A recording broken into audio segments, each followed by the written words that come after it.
gimana kalau pas kamu bangun udah ada sebilah keris di samping kamu yang jadi simbol pernikahan kamu?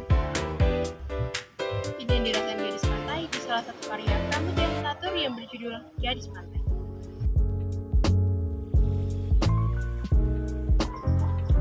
Hai guys, bersama aku Aulia Maharani. Di sini aku akan bahas salah satu karyanya Pramudia Literatur yang berjudul Gadis Pantai. Seperti yang kita ketahui, Pramudia Anantatur adalah seorang sastrawan asal Indonesia yang karyanya mendunia. Nah, salah satu karyanya adalah Gadis Pantai. Di novel Gadis Pantai ini terdapat sebuah penggambaran ataupun kritikan terhadap feodalisme yang terjadi di daerah Jawa, khususnya di Rembang saat itu. Nah, apa itu feodalisme? Feodalisme sendiri memiliki arti itu perbedaan strata sosial antara golongan atas dan golongan bawah. Nah, di sini Pramudia menggambarkan bahwasannya ada seorang pria Islam atau yang disebut dengan Bendoro itu menikah dengan salah satu gadis yang tinggal di pesisir pantai utara. Nah, gadis pantai tersebut di sini tidak disebutkan siapa namanya, dia hanya dipanggil sebagai gadis pantai.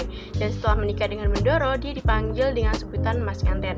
Gadis pantai sendiri merupakan anak dari seorang nelayan dan ibunya juga hanya mengolah hasil panen dari ayahnya tersebut.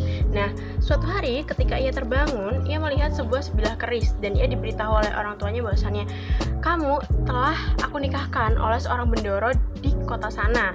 Hidupmu akan terjamin dengan bahagia dan pastinya akan lebih baik di sini." Saat itu juga Gadis Pantai merasa bahwasannya kok aku dijadikan seperti ini, seperti itu. Dan Gadis Pantai merasa sangat rendah karena ia tahu bahwasannya ia bukan dinikahkan untuk menjadi seorang istri seutuhnya, melainkan hanya menjadi seorang gundik dari seorang pejabat tinggi. Nah, di novel ini pada halaman pertama itu, halaman awal-awal, Pramudia menuliskan penggambaran bahwasannya Gadis Pantai ini sangat feminin. Femininnya itu sangat amat besar, yang mana ia hanya bisa mematuhi Bendoro dan hanya bisa meratapi nasibnya tanpa bisa mengeluarkan berbagai macam keluhan ataupun berbagai macam kritik pada Bendoro. Ia hanya bisa menuruti semua kata Bendoro, seperti itu. Sifat feminin yang dipunyai Gadis Pantai ini akhirnya bertambah dan akhirnya justru mengikis perasaan yang tadinya Gadis Pantai itu merasa ini adalah sebuah kesialan. Itu justru Gadis Pantai mulai luluh dan akhirnya ia jatuh cinta pada Bendoro. Tapi Pramudia menuliskan bahwasannya Gadis Pantai ini mencintai Bendoro itu tidak semata-mata dengan kalimat "aku mencintai Bendoro", tidak seperti itu. Pramudia menuliskan secara puitis dan juga pesannya itu tersampaikan secara tersirat. Singkat cerita, akhirnya Gadis Pantai mengandung anak dari Bendoro. Nah, di saat kehamilannya ini, Gadis Pantai merasa sangat emosional dan merasa bahwasannya ia benar-benar dicintai oleh Bendoro karena sikap manis yang diberikan Bendoro olehnya. Ia merasa bahwasannya kehidupannya mungkin memang ini adalah hidupku, seperti itu. Dan Gadis Pantai merasa ini juga sudah baik kok, seperti itu. Karena ia merasa kedua orang tuanya juga sudah senang karena ia menikah dengan Bendoro dan ia juga sudah mengandung anak dari Bendoro. Harapan yang ada di pikiran Gadis Pantai itu adalah ia bisa hidup selamanya dengan Bendoro.